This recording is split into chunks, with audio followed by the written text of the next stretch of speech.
It's great to be here at Post 1772 this morning. We're having a breakfast for all my veteran supporters. They know that they need to get behind me in this campaign to win back the 1st Congressional District, to make sure that we protect America. And that's always been my top priority. And the way that you do that is by always supporting the men and women who wear the uniform of the United States and by supporting our nation's veterans. I'm a registered Democrat in the state of New Hampshire, but my heart is with Jeb Bradley because I am an advocate for our veterans. I'm a past department president to the Ladies Auxiliary, to the VFW, and Jeb's heart is with our veterans, and that's why I support him. No one works hard for veterans, no one works hard for their constituents. This is a guy that I call on a Sunday night at home to help me with a problem. He was on at 9 o'clock Monday morning and just got done for me. So that's the kind of stuff I want representing me in Washington. He's been an advocate for us veterans for as long as I can remember. So I'm thrilled to have the grassroots activist support of so many veterans in our state, and we're kicking it off here in Post 1772 this morning in Rochester. Good morning, everyone. Most of us are here for the same reason today, and that's to put our support behind getting Jeb Bradley back in Congress.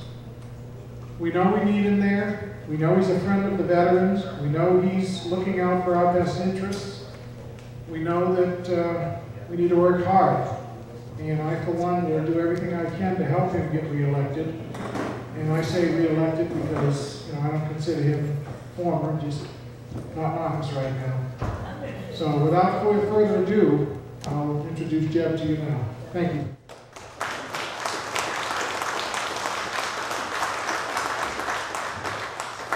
Good morning, everyone. Good morning. It's great to see you here bright and early on a Monday morning. Hope you've had a cup of coffee, a couple of donuts, because I need your energy and I need your enthusiasm to make this campaign happen. And I know that we're going to be able to do it.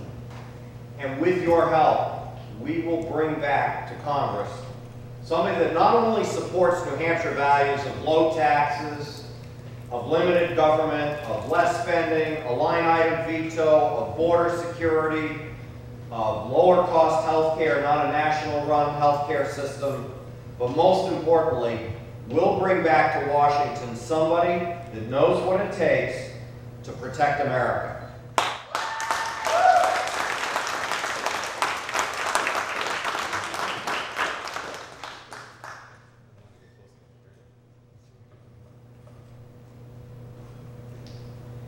When we talk about protecting America, I'm the only one in this race, on either side, Republican or Democrat, that has been there for the defense of our country.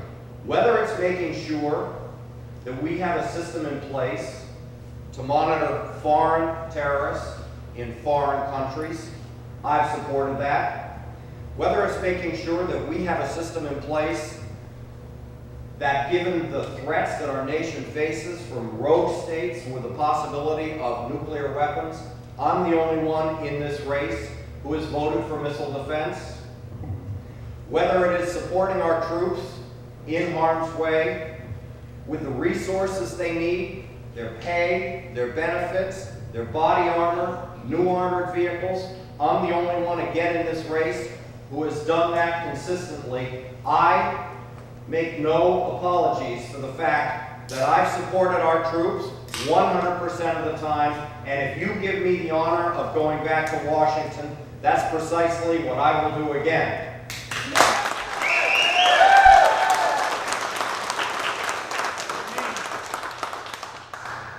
And for our nation's veterans, I've had the wonderful experience of working with people like John, who is the current VFW commander, or Dana, who's the adjutant of the VFW, or Paul Chevalier, a past commander, or Frank Odino, a past commander of the VFW, or Roland Pattenow, a past commander of the American Legion, or a lot of the rest of you who are commanders of your posts around the state, or Bob Burke, who's now the commander of Disabled American Veterans of New Hampshire.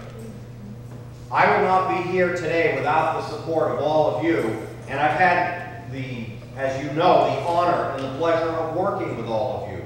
Whether it was keeping the emergency room at the Manchester VA Medical Center open, whether it was opening a new outpatient clinic just down the road on 108 in Somersworth, which was a priority for Seacoast veterans, or whether it was my amendments to the budget in 2005 and 2006 that added first $225 million to the VA healthcare line, or my second amendment that added even more money to the VA healthcare line. These were my priorities, and I'm the only one in this race who can say that I have been able to consistently improve the situation for veterans in our state and in our nation. And I'm going to take that back to Washington with your help again. Now, here's what I need from you. And the fact that you're all here today is deeply gratifying for me.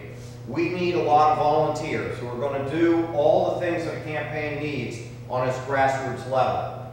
We need people that are willing to write letters to the editor. That's something we can help you with today. Please make sure you grab one of my bumper stickers. I'm so proud when I see a truck or a car driving on a New Hampshire roadway that says Veterans for Jeb Bradley, because I need that help, and it's always gratifying to see it as I'm out on the roads. That's something easy. If you don't want to put it on your bumper, just scotch tape it on the inside of your window. That works well. After the campaign's over, it comes off pretty easily.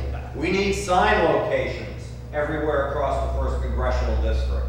And on election day, we're going to need people that are willing to pick up the phones, make phone calls to fellow veterans, who are going to stand at the polls and encourage people to vote for me, both on September 9th in the primary and on November 4th in the general election. I know that we can do this together. I'm thrilled to have so many of you here with me today. Make sure that we've got your email address, your phone number. If you want to write a letter to the editor, we can help you get it placed. These are all the things that we need to do and do starting today. So the campaign's geared up. I'm enthused. I'm energized. We're ready to go. We're going to take back the 1st Congressional District. Thank you all so much.